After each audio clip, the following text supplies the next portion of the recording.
Attraversiamo tutto il nostro territorio, questa associazione che appunto ci ripropone tutti gli aspetti del vestire appunto di questo centro del Nuorese,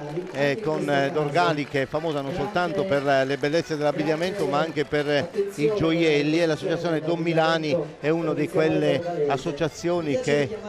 ci propongono da molti anni, l'associazione storica di questo territorio, che ci ripropone con molta attenzione gli aspetti del vestire e della danza popolare. Daniela De Rita mi ha raggiunto di nuovo in postazione, quindi con lei abbiamo parlato insomma della attività delle etnotrackas, e quindi adesso vediamo se riusciamo a sentire anche qual era la comunicazione, visto che tu, Daniela, ti occupi di comunicazione sul web. Il messaggio di quest'anno è passato moltissimo per il web, oltre che per i canali un po' tradizionali, dalla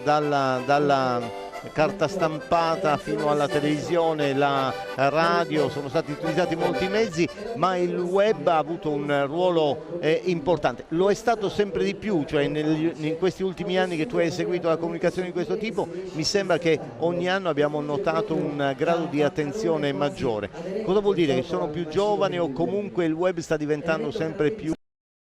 comune?